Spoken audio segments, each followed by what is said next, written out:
I'm Myra, 30 years old, and 2 weeks ago, at my birthday, my mother gave me a birthday gift that I will remember for the rest of my life. Imagine this: 40 guests, a five-star restaurant, candles glowing on a cake. Then your mother grabs the microphone and announces you were adopted as a tax benefit, that you were never really family, that 30 years of trying to belong meant nothing. My sister burst out laughing. My father wouldn't even look at me. But what none of them knew was that I had an envelope in my purse. An envelope from my grandmother. And what was inside would make my mother run from her own party before the night was over. Before I continue, if you like stories like this, please hit like and subscribe, but only if you genuinely want to hear what happened next. Where are you watching from? Drop your city and local time in the comments.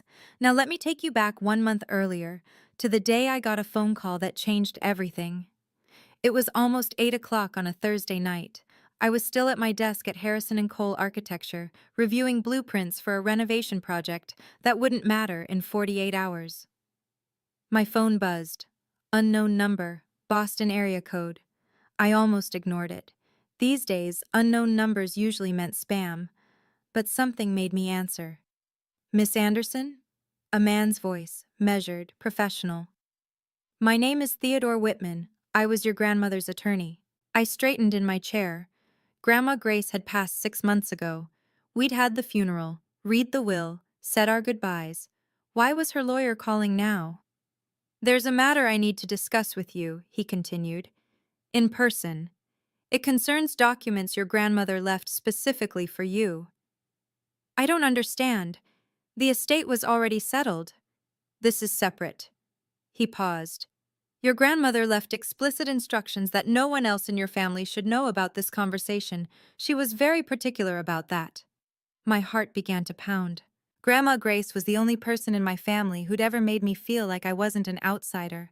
She'd held my hand at family dinners when Patricia made her little digs. She'd whispered to me once when I was crying in her garden, "You belong here more than you know, sweetheart. One day you'll understand." I'd never understood what she meant. When can we meet? I asked. Tomorrow morning, 9 o'clock. I'll text you the address. After I hung up, I sat in my dark office for a long time. Grandma Grace had kept secrets. Secrets meant only for me. Part of me was afraid of what I'd find. A bigger part needed to know. That night, I came home to my apartment, the cramped one-bedroom I rented alone because living with family had never been an option. My phone buzzed again. The family group chat. Patricia Anderson, my mother, or rather, the woman who raised me, had sent a message. Big news. We're throwing Myra a 30th birthday dinner at the Sterling. Saturday the 15th, 7 p.m. Everyone's invited. I read it 3 times. The Sterling was one of Boston's most exclusive restaurants. My parents had never, not once in 30 years, thrown me a party like that. For my 18th birthday, I got a quiet family dinner. Grocery store cake, a card with nothing written inside except "Happy Birthday." That same year, Jenna turned 15 and got a pool party with 30 friends, a DJ, and a professional photographer. I remembered sitting at my own birthday dinner, watching Patricia introduce guests. "This is Jenna, our daughter, and this is Myra." That pause, that tiny, deliberate pause before my name, I'd heard it 1,000 times. I stared at Patricia's text. Why now? Why this sudden grand gesture? Something felt wrong, like finding money on the street and knowing there had to be a catch. But maybe, whispered a hopeful voice I couldn't quite silence, maybe she's finally trying. Maybe this is different. I typed back, "Wow, thank you so much. I'm so surprised." Patricia replied immediately, "You deserve it, sweetheart." Sweetheart. She'd never called me that before. I set down my phone and stared at the ceiling. Tomorrow I'd meet with Grandma Grace's lawyer. Something told me I should know what was in those documents before I walked into any party Patricia planned. Theodore Whitman's office smelled like old leather and expensive mahogany. He was exactly what you'd expect. Silver hair, wire-rimmed glasses, the kind of handshake that meant business. Please, sit. He placed a large envelope on the desk between us. Cream-colored, sealed with wax, stamped with Grandma Grace's initials. G.A. Your grandmother prepared this 5 years ago, he said. When she was in perfect health and of completely sound mind, she made me promise to deliver it only to you, and only after her passing. I touched the envelope. It felt heavy with secrets. What's inside? A copy of her will, a personal letter, and a smaller sealed envelope she instructed you not to open unless, in her words, absolutely necessary. He met my eyes. She said you would know when the time was right.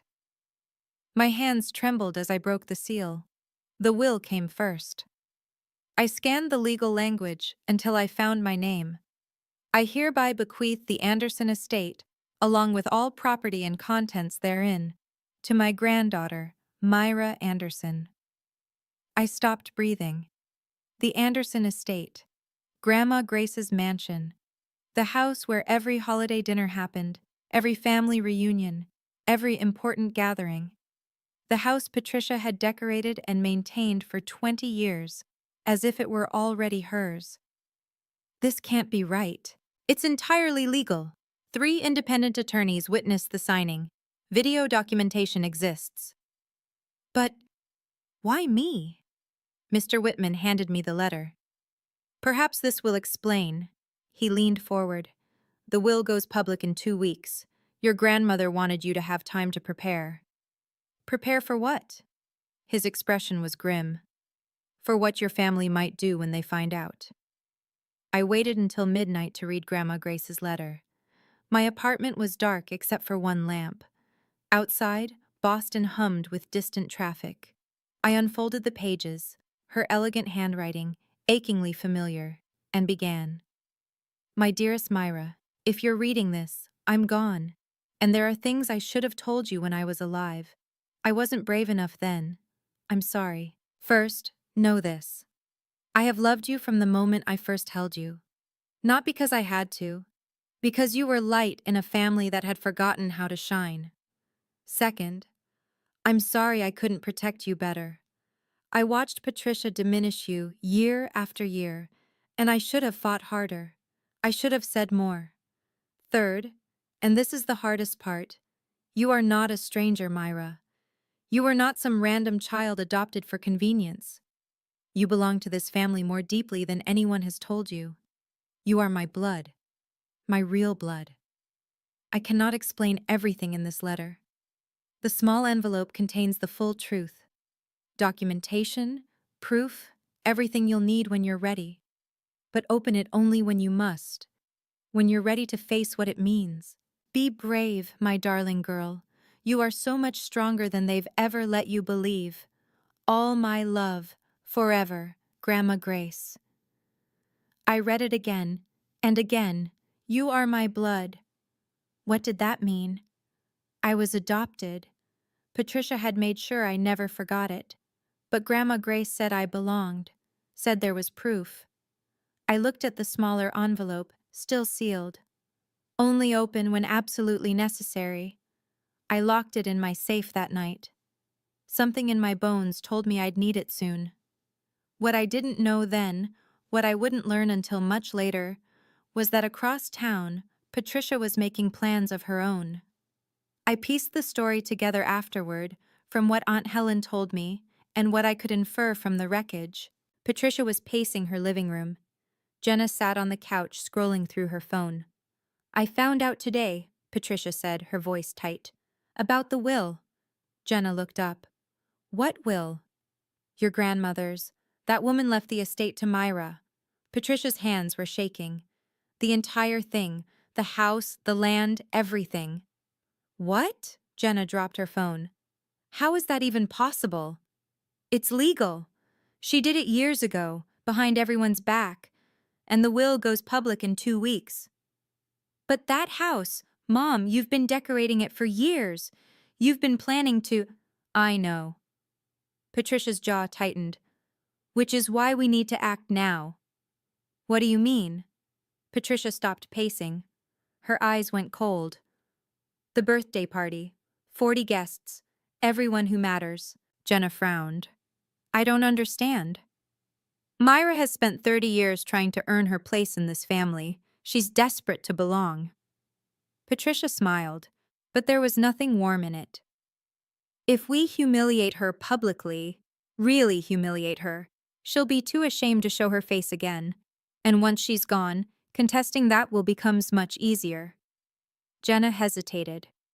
Mom, that's kind of harsh.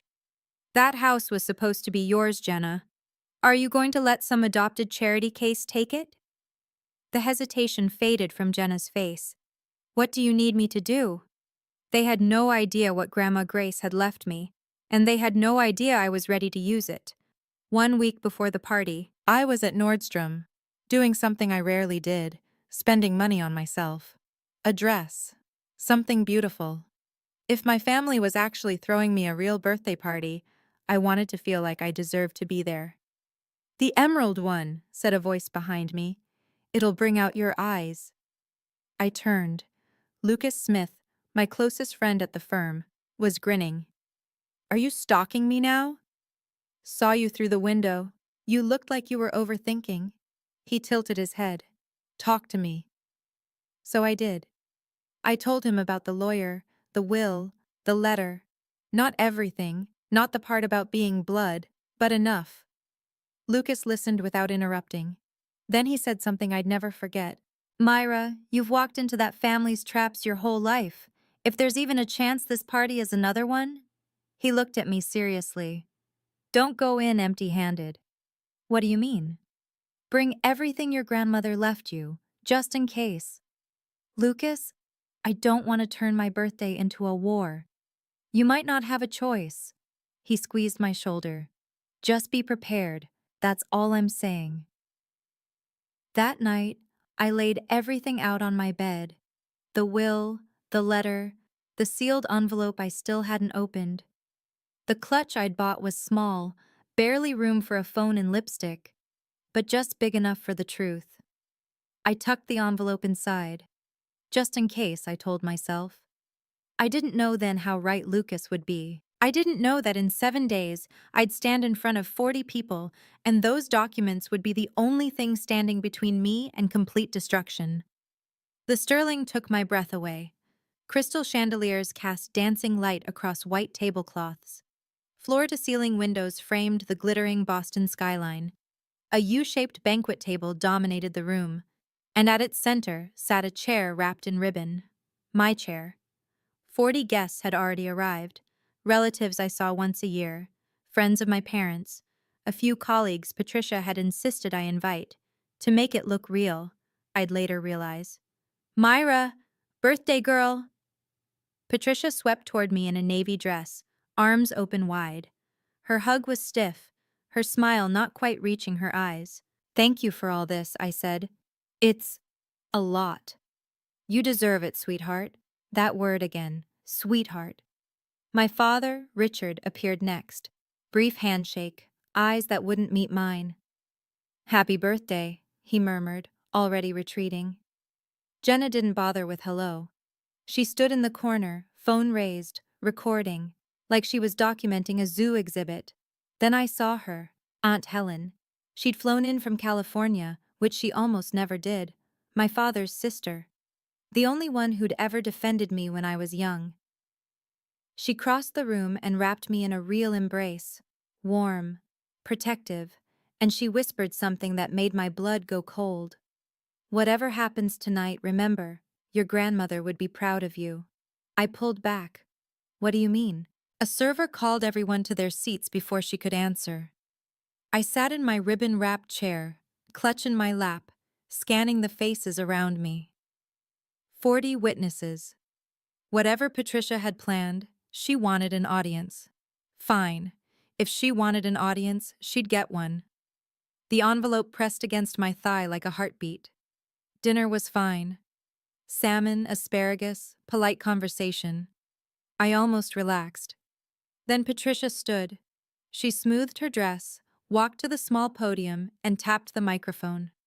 Conversation died instantly.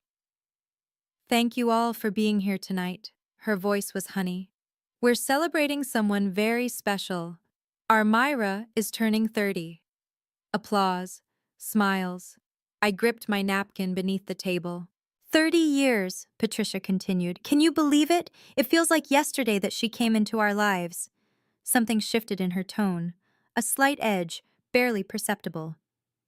I've been thinking a lot lately about Myra's journey, about where she came from, about everything this family has done for her. The air in the room changed. I felt it before I understood it. We've supported her through school, through her career, through everything. Patricia's smile widened. We've loved her like she was one of us. Like. My stomach dropped. But I think. Patricia paused dramatically, scanning the room. It's time we were honest. Don't you? Murmurs rippled through the guests. Confused glances exchanged. I looked at my father. He was staring at his plate, shoulders hunched, refusing to look up. I looked at Jenna. Phone raised, recording, smiling. For 30 years, Patricia announced, we've kept a secret. But secrets have a way of coming out, don't they? And I think tonight, on Myra's special day, she deserves to finally know the truth. My heart pounded so hard I could hear it. Across the table, Aunt Helen half rose, face pale. Patricia! Her voice was sharp. Don't do this! Patricia ignored her completely. Myra, sweetheart. She turned to face me directly, eyes glittering. Are you ready to hear the truth? Myra isn't our biological daughter. The words hit the room like a bomb.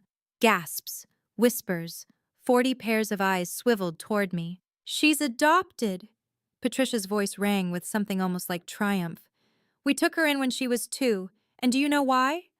I sat frozen, couldn't move, couldn't breathe. Tax benefits. Patricia actually laughed. The government had this wonderful program back then. Adopt a child, get a nice deduction. Richard and I thought, well, why not? We could use the write-off. My ears were ringing. The room blurred at the edges. Somewhere to my left, Jenna's laughter pierced the silence, sharp, cruel, echoing off the chandeliers. So there it is, Patricia continued, spreading her hands wide like a performer taking a bow. The truth. Myra was never really part of this family. She was a financial decision. She turned to me with exaggerated sympathy. I hope this doesn't upset you, sweetheart. But after 30 years of pretending, I thought you deserved honesty. I couldn't feel my hands, couldn't feel anything. 40 people stared at me, some horrified, some pitying. One woman was already whispering to her husband. My father still hadn't moved, hadn't looked up, hadn't said a single word in my defense. Jenna lowered her phone just long enough to call out, "Happy birthday, sis!" More laughter from somewhere. The silence stretched. Patricia waited. She was waiting for me to crumble, to cry, to flee in humiliation. That's what she expected. That's what she'd planned for. But then I felt it, the weight of the envelope in my clutch. Grandma Grace's words echoing in my mind. Be brave, my darling. I took a breath, and I stood up. I stood. I didn't speak immediately. I stood there, letting the silence stretch, letting 40 pairs of eyes register that I wasn't crying, wasn't running, wasn't doing any of the things Patricia had scripted in her head. My hands were trembling, but my voice was steady. Thank you, Patricia, for that illuminating speech. Her smile faltered. This wasn't how it was supposed to go. I looked around the room, at relatives who'd treated me like furniture for decades, at family friends who'd watched Patricia belittle me and never intervened, at my father, still refusing to raise his head, at Jenna, phone still recording. Good. Let her record everything. You're right about one thing, I said. It is time for truth. I reached into my clutch. Patricia's expression flickered. Uncertainty crept into her eyes. Myra, this really isn't the... Oh, but it is. I pulled out the envelope. Cream-colored. Grandma Grace's initials stamped in wax. You wanted to do this publicly, Patricia, before 40 witnesses, so let's do it properly. The room went absolutely still. I caught Aunt Helen's gaze. She gave me a small, almost imperceptible nod. Your grandmother would be proud. I looked down at what I held. Everything Grandma Grace had saved for me. Everything she'd wanted me to know. For one moment, I considered putting it away, walking out, taking the high road. Then I remembered every Christmas dinner where I sat in the corner, every birthday forgotten, every time Patricia introduced Jenna first and treated me as an afterthought. 30 years of being made to feel like I didn't belong, no more. Ready, Patricia? I asked calmly. For the truth? Her face had gone white. 2 weeks ago, I began, my voice carrying across the silent room. I received a call from Theodore Whitman, an estate attorney. Some of you may know him. He handled my grandmother's affairs. Patricia went rigid. He had documents to give me. Documents my grandmother prepared 5 years ago when she was healthy and sharp and knew exactly what she was doing. I held up the envelope. This is a copy of her will, certified, witnessed by 3 independent attorneys, completely legal. Myra. Patricia's voice was strained. This isn't the place to discuss. This is exactly the place. I kept my tone calm, professional. You made it the place when you called me a tax write-off in front of everyone I know. Several guests shifted uncomfortably. Someone coughed. So, let's talk about truth, Patricia. You seem to love truth so much. I opened the envelope. Let me share some. Jenna had lowered her phone. Her smile was gone. My father finally looked up. His face had gone gray. I pulled out the first document. Want to know what this says? Patricia's eyes were wide with something I'd never seen on her before. Fear. It says Grandma Grace left me the Anderson estate. The house, the contents, the land, everything. The room erupted in whispers. That's impossible, Patricia started. It's entirely legal. I cut her off. I can recite the exact language if you'd like, word for word. Patricia's mouth opened and closed. Nothing came out. But here's the thing. I smiled. Calm, controlled. The house isn't even the most interesting part. I watched her face drain of color. Do you want to tell them, Patricia? Or should I? Let me pause here for just a second. If you've made it this far and you want to know what else is in that envelope, tap like and drop a comment telling me what you think Grandma Grace's secret is. I read every single one, and trust me, what I'm about to reveal is wilder than anything you're guessing right now. Okay, back to the story. Patricia tried to recover. Myra, this isn't the time or place to discuss estate matters. I see. Not the time? I let out a soft laugh. You just told 40 people I was a tax deduction. You don't get to decide when it's not the time. Whispers rippled through the guests.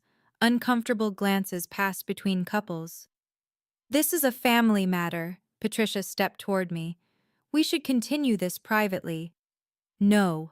My voice didn't waver. You wanted an audience for your performance. You've got one.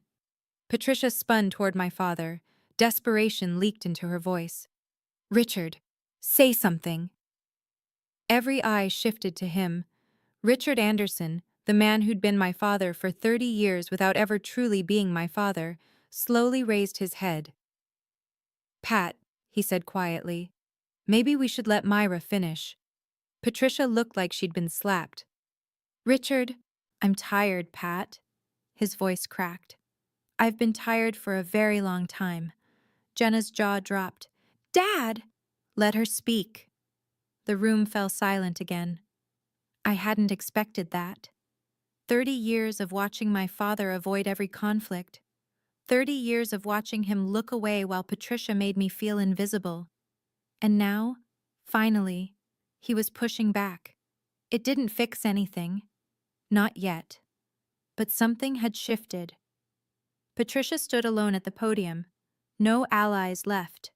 I almost felt sorry for her. Almost. Shall I continue? I asked. No one objected. Good. I pulled out the second document, Grandma Grace's letter. Because you haven't heard the best part yet. Patricia's face was completely white now. She knew. I could see it in her eyes. She knew what was coming. And she couldn't stop it. I held up the will so everyone could see. This is certified, notarized, legally binding, prepared 5 years ago by Theodore Whitman, Grandma Grace's personal attorney. My voice was clear and steady. I'd rehearsed this in my head 100 times since that meeting. It states that the Anderson estate, the house, the property, all its contents, passes to me, Myra Anderson. Gasps rippled through the crowd. That property has been in the family for 60 years. Grandma Grace lived there her entire married life. I looked directly at Patricia. She left it to me. Not to you, not to Jenna, to me. That's impossible, Patricia sputtered. That house was supposed to. I've maintained that property for 20 years. Maintained it? I tilted my head. Or redecorated it like it was already yours. Someone in the back stifled a laugh. The will includes a statement. I read aloud. I make this decision because Myra is the only person in this family who loved me for myself, not for what I owned. Patricia's face contorted. That senile old woman had no right to. Careful, my voice dropped. That's my grandmother you're talking about. Aunt Helen stood. The will is valid, Patricia. I witnessed it myself. More gasps, more whispers. Patricia whirled on her. You knew about this? Mother was lucid, sharper than any of us. Aunt Helen's voice was ice. She knew exactly what she was doing. I let the moment settle. Let Patricia feel the walls closing in. But here's the thing, I said slowly. The house isn't even the most interesting part. Patricia's eyes went wide. There's more? Someone whispered. Much more. I unfolded Grandma Grace's letter. My grandmother wrote this by hand, and it explains something that changes everything. The room was so quiet, I could hear the chandelier crystals tinkling. I read aloud. My dearest Myra, you are not a stranger who was adopted by chance. You are not some charitable act or tax benefit. You are my blood, my real blood. You are my granddaughter, the daughter of Marcus, my firstborn son. Chaos erupted, guests turning to each other, voices overlapping. Marcus? Who's Marcus? Patricia gripped the podium like she might collapse. That's a lie, she managed. Marcus was Richard's older brother. Aunt Helen's voice cut through the noise. He passed away when Myra was 2. Every head swiveled toward her. He struggled with addiction. Our parents disowned him, pretended he'd never existed. Aunt Helen's voice was steady but heavy with old grief. When Marcus died, Mother was devastated. He had a daughter, a 2-year-old who needed a home. She looked at me, eyes glistening. Mother begged Richard to take her in, to keep Marcus's child in the family. I could barely breathe. Richard had tears running down his face. You're my niece, Myra, Aunt Helen said softly. You always have been. I turned to Patricia. You knew. It wasn't a question. You've known the whole time. She said nothing. Her silence was admission enough. 30 years. My voice shook slightly. You made me feel like an outsider for 30 years, when I had more right to be here than you ever did. Patricia opened her mouth. But I wasn't finished. And that's still not everything. I reached into the envelope and pulled out the smaller sealed packet, the one I hadn't opened until tonight. Grandma Grace had written on it, "Only open when necessary." If this wasn't necessary, nothing would ever be. My grandmother left me one more thing, I said. She told me to open it when I truly needed it. I looked at Patricia, at her white face, her shaking hands. I think now qualifies. Patricia lunged forward. Myra, wait. Whatever's in there. We can discuss this privately. Privately? I held the packet out of her reach. Like you privately planned to humiliate me tonight? Like you privately recorded it so you could share my shame with everyone? She froze. Yes, I figured it out. I glanced at Jenna, who was frantically trying to stop her phone. The public shaming, the recording. You thought if you embarrassed me enough, I'd disappear. Then you could contest the will without a fight. Patricia's mouth worked soundlessly. How did you? It doesn't matter how. I carefully broke the seal. What matters is what's inside. I pulled out 2 items. First, a DNA test result dated 28 years ago. Second, an old photograph, faded at the edges. I studied them for a long moment. My hands trembled, not with fear, but with the weight of understanding finally clicking into place. Grandma Grace kept thorough records, I said quietly. Very thorough. I looked up at Patricia. Would you like to explain these, or should I? Her face had gone from white to green. 40 people held their breath. I finally understood why Grandma Grace had chosen me, and why Patricia had spent 30 years trying to make me feel like I didn't belong. I held up the DNA test. This was taken when I was 2 years old, when Marcus, my father, was still alive. My voice was steady now, grounded in truth. It confirms I'm his biological daughter. I studied the results again, at the detail that had made my breath catch when I first read it. But there's something else, something about Marcus himself. Patricia made a strangled sound. Marcus Anderson, I read clearly, was not biologically related to Harold Anderson, the man listed as his father. The room erupted.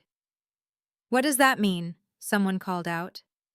It means, Aunt Helen said quietly, that our mother had Marcus before she married our father.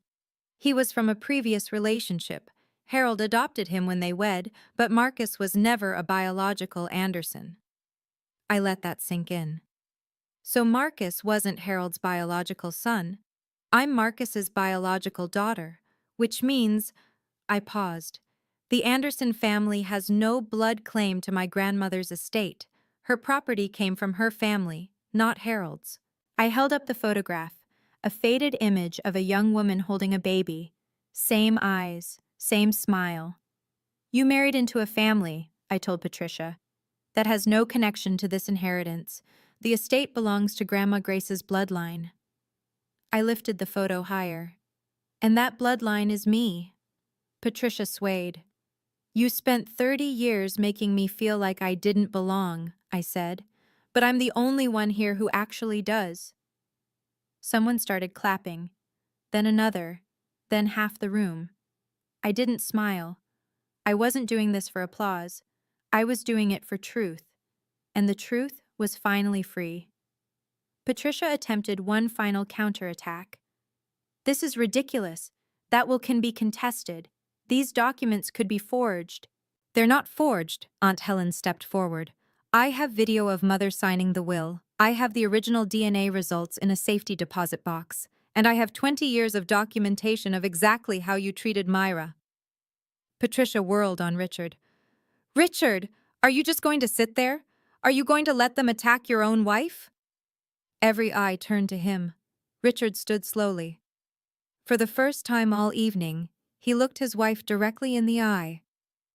Myra is my niece, he said quietly.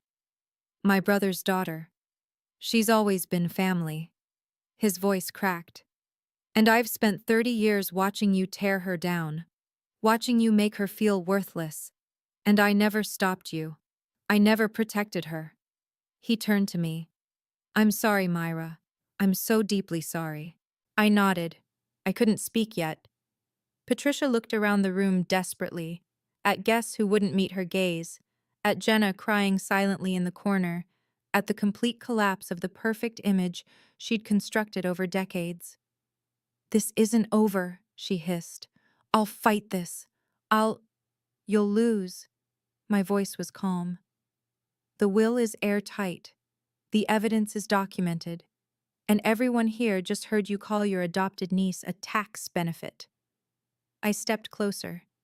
You wanted to humiliate me, Patricia. You wanted to make me disappear, but all you did was show everyone exactly who you are. Patricia's face crumpled. For the first time in 30 years, she had nothing to say. I let myself breathe. The anger was still there, coiled in my chest. But I refused to become what Patricia was. I didn't want revenge. I wanted something better. I didn't come here to destroy anyone, I said. I came because I thought, maybe foolishly, that this was actually a birthday celebration. A few guests shifted uncomfortably. You tried to take something from me tonight, Patricia. My dignity, my sense of belonging. But here's what you never understood. I looked at her steadily. I don't need your permission to know my own worth. I never did. I just spent 30 years believing I did. I gathered the documents and returned them to my clutch. The estate is legally mine, but I'm not throwing anyone onto the street. That house meant something to Grandma Grace. She loved the people in it, even you, though I can't imagine why. Patricia blinked. She hadn't expected mercy. But everything changes now. My voice hardened. I will not tolerate being treated like I don't matter. Not anymore. From this moment forward, I set the boundaries, not you. I turned to Aunt Helen. I have questions about Marcus, about Grandma Grace, about everything I was never told. She smiled through her tears. I'll tell you everything, sweetheart. I looked around the room one final time. Thank you all for coming to my birthday party. It's been educational. A nervous laugh rippled through the crowd. I picked up my clutch, straightened my dress, and walked toward the exit. Behind me, I heard heels clicking. Rapid, panicked. Patricia was leaving, running from her own party, exactly like I'd said she would. I didn't watch her go. I heard it, though. The sharp click, click, click of Patricia's heels on marble, the rustle of her coat, the heavy thud of the restaurant door. She was gone. Jenna stood paralyzed for a moment, mascara streaking her cheeks. Then she grabbed her bag and ran after her mother without looking at anyone. My father approached slowly. Myra. His voice was raw. I don't know what to say. You don't have to say anything right now. No. He shook his head. I need to. 30 years. 30 years I watched her do this to you, and I said nothing. I should have. He couldn't finish. You're right, I said quietly. You should have. He flinched. But you spoke tonight. That counts for something. I met his eyes. It's not enough. Not yet. But it's a start. He nodded, wiping his face with the back of his hand. I need to go after her. Make sure she's... He trailed off. Marcus would have been proud of you, Myra. I know I have no right to say that. But he would have. Then he was gone too. The room slowly exhaled. Aunt Helen wrapped her arms around me. Your grandmother is smiling right now, she whispered. I promise you. I let myself be held. For the first time in 30 years, I cried. Not from pain, not from humiliation, from release. Someone started humming Happy Birthday. Then another voice joined. Then the whole room, soft and tentative. I laughed through my tears. Happy birthday to me. The best one I'd ever had. The party didn't end when Patricia fled. Somehow, impossibly, it actually began. People I'd barely spoken to my entire life approached me one by one. Mrs. Patterson, who'd been friends with Grandma Grace for decades, squeezed my hands tight. I always sensed something was wrong with how Pat treated you. Your grandmother talked about you constantly, you know. You were her absolute favorite. Mr. Henderson, a family friend since before I was born, shook my hand firmly. That took guts, young lady. Real guts. Lucas appeared at my elbow with 2 glasses of champagne. Doing okay? Honestly? I have no idea. I accepted the glass. I think I'm still processing. You were phenomenal. He clinked his glass against mine. Absolutely phenomenal. Aunt Helen pulled up a chair and began talking. About Marcus, about the brother she'd lost and the addiction that had stolen him, about his talent and his kindness and the way his face lit up whenever he held baby Myra. He wasn't perfect, she admitted. He made mistakes, but he loved you more than anything in this world. His last months, all he talked about was making sure you'd have a good life. I learned things I'd never known. That Marcus had painted, that there was a portrait of me as an infant that Grandma Grace had kept in her bedroom closet, that his addiction began after a car accident left him in constant pain. He wasn't a villain, Aunt Helen said softly. He was hurting. There's a difference. By midnight, the guests who remained were there because they wanted to be. For me. Happy birthday, Myra, someone called out. I raised my glass. You know what? It finally is.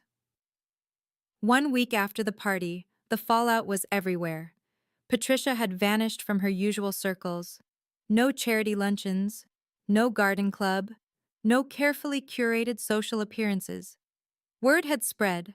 Someone at the party had leaked the story, and Boston's upper-middle-class gossip network ran with it. Jenna lost over 8,000 Instagram followers in 5 days. Brands quietly distanced themselves. Turns out people don't want to buy skincare from someone who laughed at her sister's public humiliation. Then Richard called. Richard. We met at a coffee shop far from the family's usual haunts. He looked like he'd aged a decade in a week. I need to tell you about Marcus, he said. Really tell you. So he did. He told me how Marcus was the golden child once, brilliant, creative, everyone's favorite, until the accident, until the pills, until addiction swallowed everything. Our parents gave up on him, Richard said. Pretended he didn't exist. And Mom, your grandmother, never forgave them. Never forgave herself either.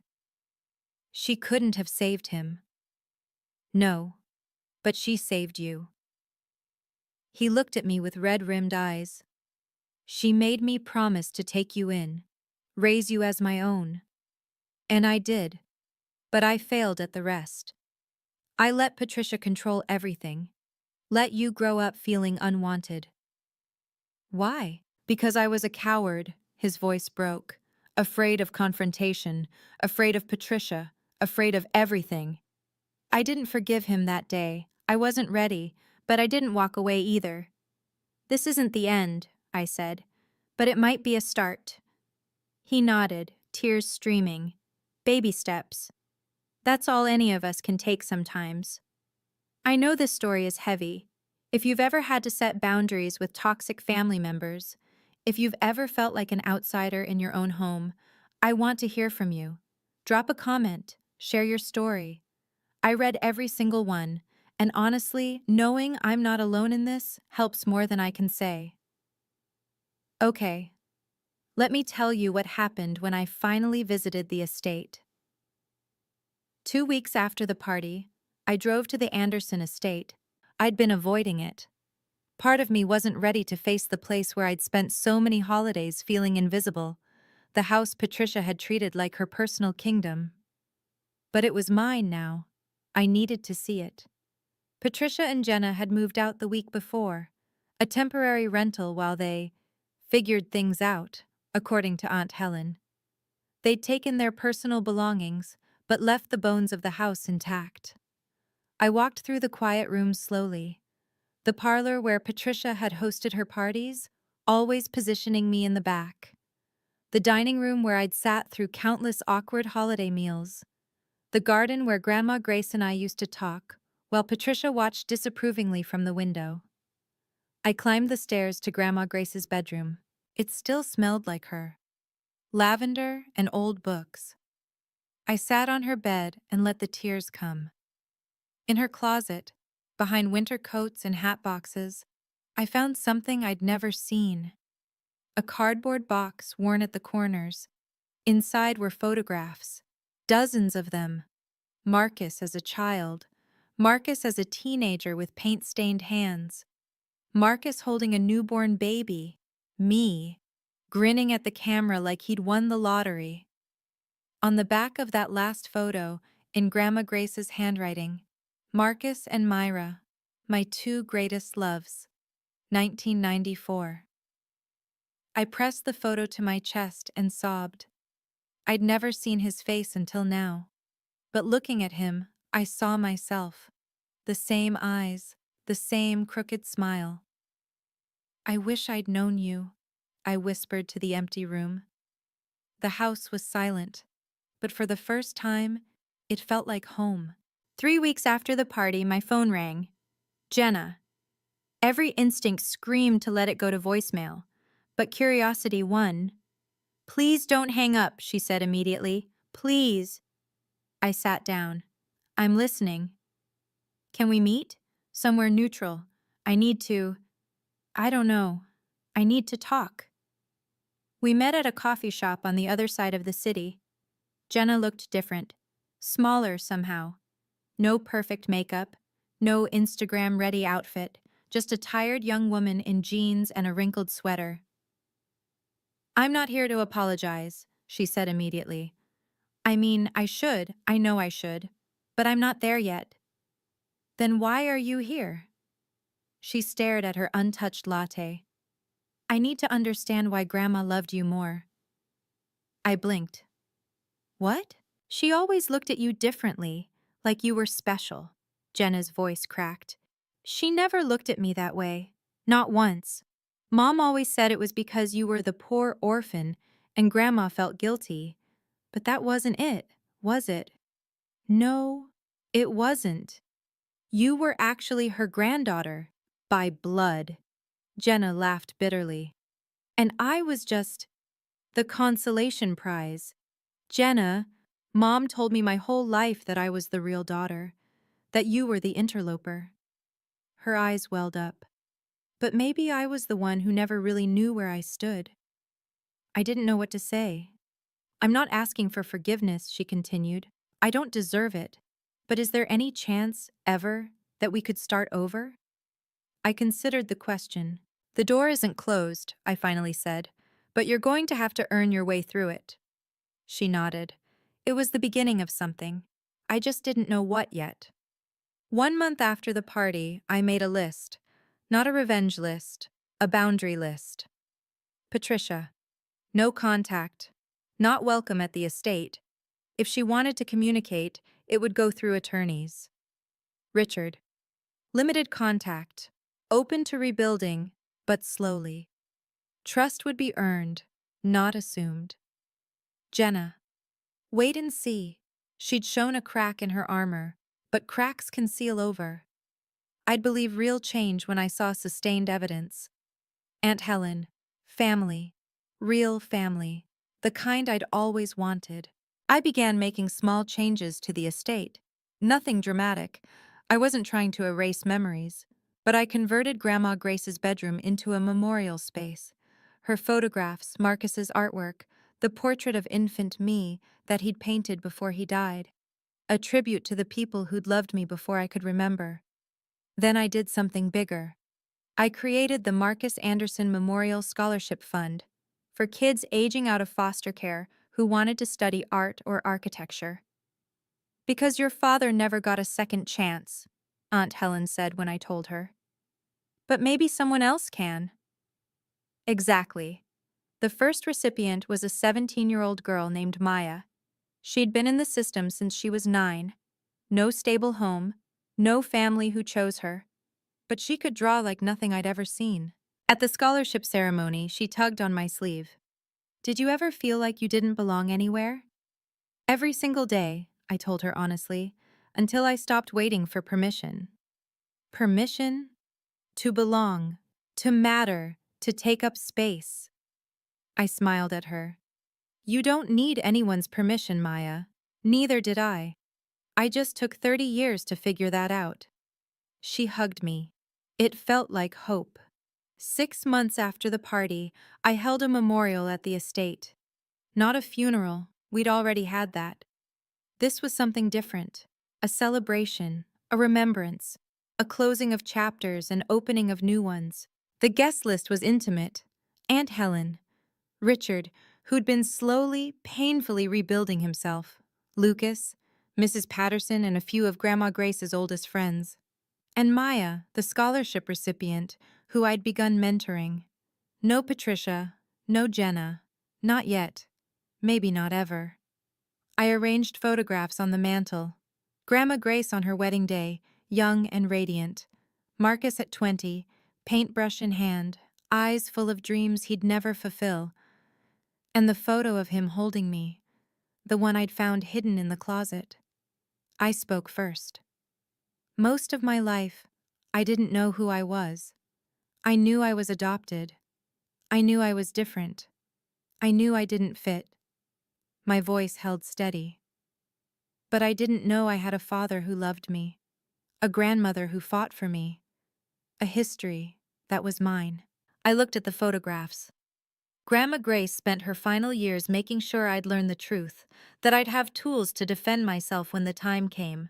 She couldn't protect me while she lived, not completely, but she found a way after. I lit 2 candles, one for her, one for Marcus. I never met my father, but he's part of me.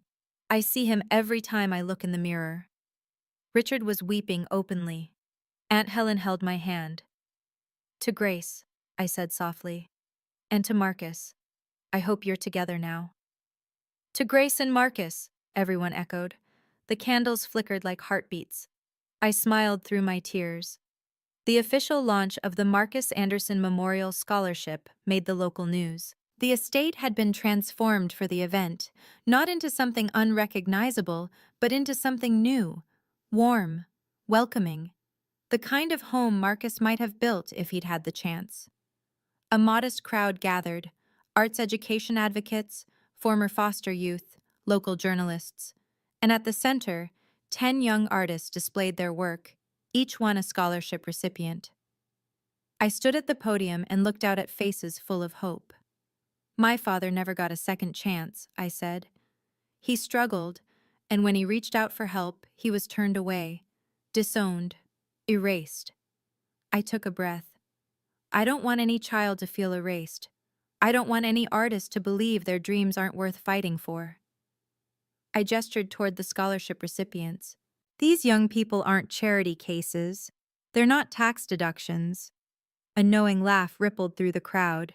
They're the future, and they deserve every opportunity to shine. Afterward, Maya, the first recipient, tugged my sleeve. Ms. Anderson, can I ask you something? Always. Did you ever feel like no matter what you did, people would always see you as less?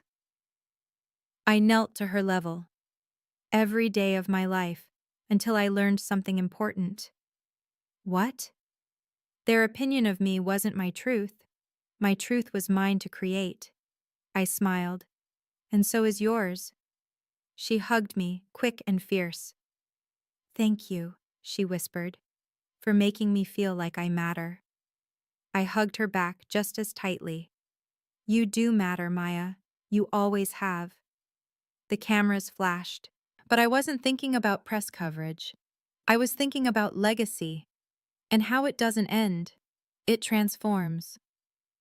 That night, I sat alone in Grandma Grace's room. The candles from the memorial still flickered on the mantel. The photographs watched over me. Outside the window, Boston glittered against a clear winter sky. I thought about everything that had changed, what I'd lost, the fantasy of a loving family, the delusion that if I just tried hard enough, Patricia would accept me, the version of myself that bent and broke and begged to fit into a space that was never built for me. What I'd gained? Truth, identity, real connections with people who chose me. Aunt Helen, Richard in his imperfect way, friends who showed up, freedom from seeking validation I was never going to receive, and something harder to name. Peace. I looked at the photo of Marcus. I wish you could see me now, I whispered. I think you'd be proud. The candle flame danced as if in response. Grandma Grace had taught me something profound through her final gift. You can't force people to love you. You can't contort yourself into belonging somewhere that refuses to hold space for you. But you can build a life where you belong to yourself first, where your worth isn't a verdict handed down by others. That's what I'd finally done. I picked up my phone and typed a note. Things I know for certain. 1. I am worthy of love, my own first. 2. I don't need permission to belong. 3. Boundaries aren't cruelty, they're self-preservation. 4. The people who matter will choose you, release the ones who don't. I saved it. Then I stood, blew out the candles, and walked toward my future. Behind me, the house settled into quiet. I was finally home. Here's what I've learned. After everything that happened, I spent a lot of time trying to understand Patricia. Not to forgive her, I'm not there and I may never be, but to make sense of it. A therapist explained it to me this way. People like Patricia don't hate you because something's wrong with you. They hate you because you represent something they can't face in themselves. Marcus was the family's shameful secret, the failure they wanted to erase. And every time Patricia looked at me, she saw him. She saw everything the Anderson name wanted to bury. Her cruelty was never really about me. It was about her own fear, fear of losing control, fear of exposure, fear of not measuring up. She managed that fear by making me small, by making me the problem instead of examining her own reflection. That doesn't excuse a single thing she did, not even close. But understanding it helped me stop blaming myself. And me? My weakness was always believing I had to earn love. I spent 30 years auditioning for acceptance, performing, bending, shrinking, trying to prove I deserved a seat at a table that was never going to welcome me. The truth is, you don't prove you're worthy of love. You simply are. If you're watching this and you're trapped in a relationship, family, romantic, friendship, where you constantly feel like you have to justify your existence, ask yourself, why am I performing? And for who? The people who genuinely love you will never make you audition for it. That's the lesson. That's what 30 years of pain finally crystallized into clarity. NCTA. Thank you for staying with me through this whole story. If any of it resonated, if you've ever felt like an outsider in your own family, if you've ever had to draw lines you were terrified to draw, if you've ever discovered a truth that rebuilt everything, I want to hear about it. Leave a comment. Tell me your story. I read every single one, and I promise you this, you're not alone. If this story meant something to you, hit subscribe, not for the algorithm, but because if you're still here, you probably understand what it means to fight for your own worth. And I want to keep sharing stories like this with people like you. Check the description for more. And remember, you don't need anyone's permission to belong. You never did. See you in the next one.